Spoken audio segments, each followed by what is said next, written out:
नमस्कार साथियों, politics with Awanish विद्यार्थी के आज के एपिसोड में आपका स्वागत है।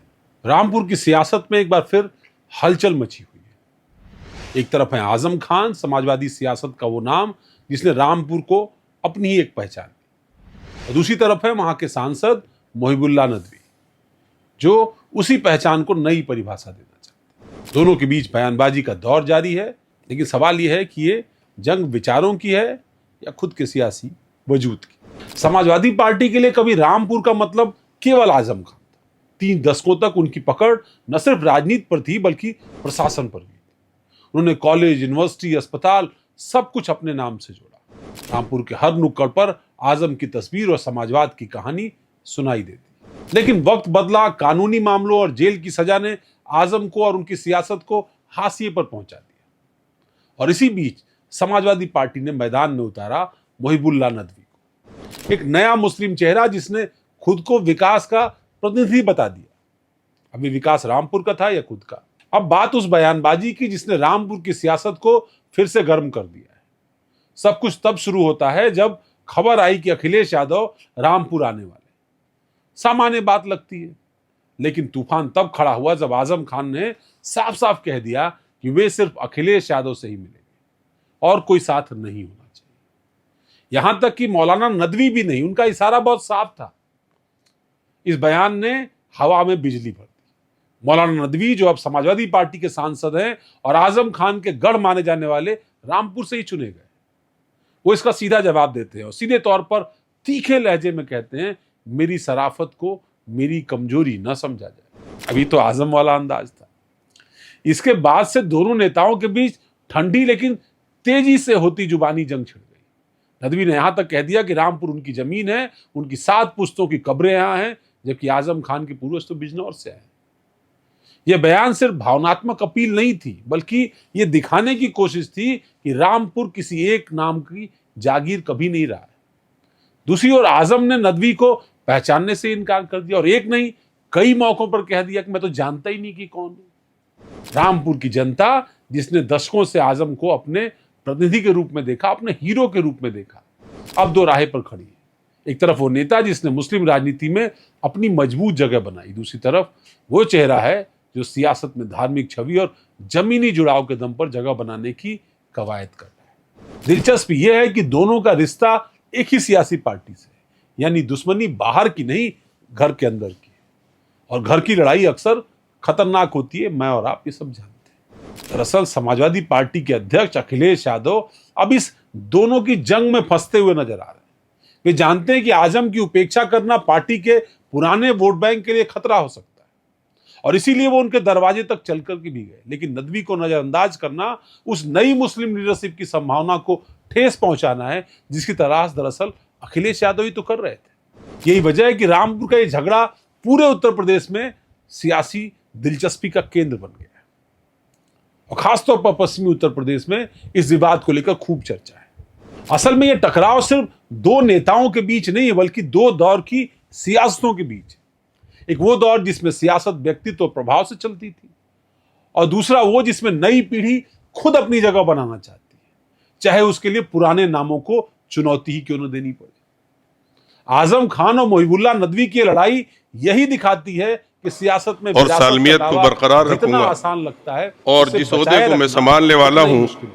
अब सवाल ये नहीं है कि इसमें कौन सही है या कौन गलत है, बल्कि यह है कि रामपुर की मुस्लिम राजनीति का भविष्य किसके पास है। आजम खान की सियासत हमेशा समाजवादी पार्टी के नारे पर टिकी रही, हक की लड़ाई, अधिकारों की आवाज, और वहीं नदवी का एजेंडा बिल्कुल अलग है। वो रामपुर में विकास, सड़क, शिक्षा, रोजगार की बात करते हैं, इसलिए उनकी तस्वीरें कभी कमिश्नर अंजनेय सिंह के साथ आती हैं, कभी वो नूर बानो को मिठाई भी सेवैयां भिजवाते हैं, और सीधे बीजेपी के सबके साथ सबके विकास के मॉडल से खुद को जोड़ते हुए भी दिखाई पड़ते हैं।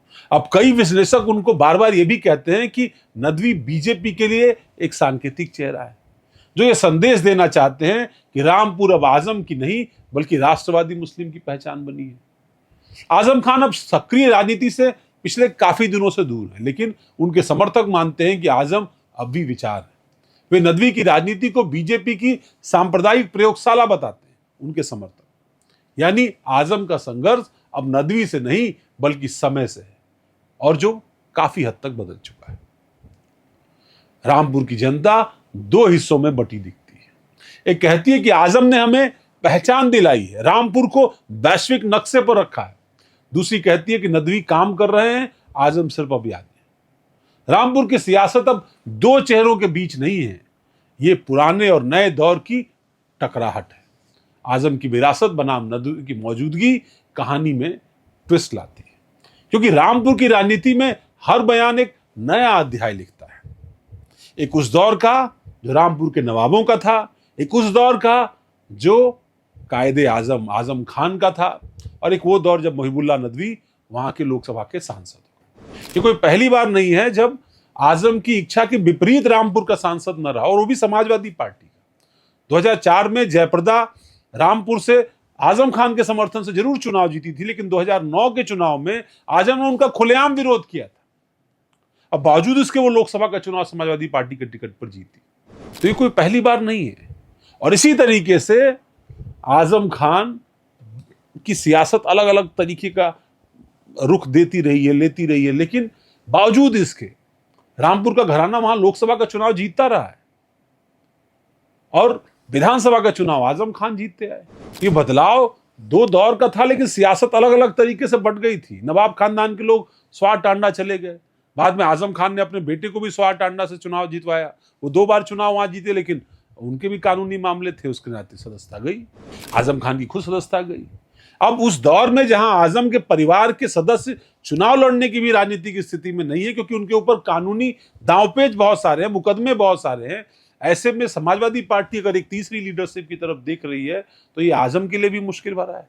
लेकिन अगर आजम खान अभी सक्रिय राजनीति में रहते हुए, उनका परिवार सक्रिय राजनीति में रहते हुए, और एक सहानुभूति से एक माहौल बनाने की कोशिश, खासतौर पर उनके जेल से बाहर आने के बाद जो बनी है, उस माहौल को आगे ले जाने की कोशिश करते हुए आजम खान से क्या पंगा समाजवादी पार्टी ले पाएगी, या मुहिबुल्लाह नदवी जो जिस तरीके के तीखे बयान आजम खान को लेकर के दे रहे हैं, ये कितने वक्त तक दे पाएंगे, और इन बयानों पर क्या समाजवादी पार्टी कभी लगाम लगाएगी, अखिलेश यादव उनको कभी डपटेंगे, क्योंकि एक दौर तो ऐसा आएगा जहां पर आपको ये स्टैंड लेना पड़ेगा कि आप आजम खान के साथ हैं या मुहिबुल्लाह नदवी की उस भाषा के साथ हैं जो आजम को बार बार हिला देती है, झकझोर देती है। पश्चिमी उत्तर प्रदेश में और खासतौर पर रुहेलखंड के अंदर समाजवादी पार्टी के लिए मुस्लिम वोट बैंक को एकजुट रखना, मुस्लिम नेताओं को एकजुट रखना, और उसमें आजम खान के चेहरे का किस तरीके से इस्तेमाल होना है, ये तमाम रूपरेखाएं बिहार के चुनाव के बाद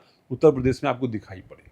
ये देखना भी दिलचस्प होगा, क्योंकि बरेली के एयरपोर्ट की वो तस्वीर भी सबको याद है। मुहिबुल्लाह नदवी अखिलेश यादव के साथ बरेली के एयरपोर्ट पर उस दिन मौजूद थे। ये ठीक है कि आजम खान नहीं चाहते थे तो वो वहां से रामपुर तक उनके हेलीकॉप्टर के सफर में साथ नहीं आए, और शायद इसीलिए आजम खान अखिलेश यादव को रिसीव करने के लिए भी वहां गए, खुद हेलीपैड तक। लेकिन बरेली के एयरपोर्ट पर मुहिबुल्लाह नदवी की तस्वीर अखिलेश यादव के साथ दिखती है, और अखिलेश यादव ने जब एक ट्वीट भी किया बरेली के अमन, जो वहां पर माहौल बिगड़ा है वहां के अमन को लेकर के, तो उस तस्वीर में भी मुहिबुल्लाह नदवी दिखते हैं।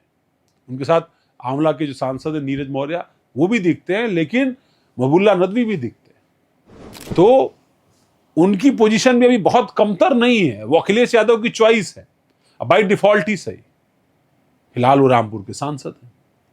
तो रामपुर में नदवी के रहते हुए आजम खान समाजवादी पार्टी में कैसे वो वापस अपना रुआब हासिल कर पाएंगे, या पूरे समूचे पश्चिमी यूपी में कैसे रुआब वो हासिल कर पाएंगे, उस चेहरे के रूप में जो स्टार प्रचारक के रूप में, पार्टी का स्ट्रैटेजिक रणनीतिकार, मुख्य रणनीतिकार के रूप में सामने दिखता था, वो दोबारा वो हैसियत, वो राजनीतिक हैसियत आज हम अचीव कर पाएंगे कि नहीं, ये सबसे बड़ा सवाल है। आप ब्रेकिंग ट्यूब देखते रहिए, अपनी प्रतिक्रिया हमें जरूर दीजिएगा। आपकी प्रतिक्रिया का हमें इंतजार रहेगा। धन्यवाद, नमस्कार।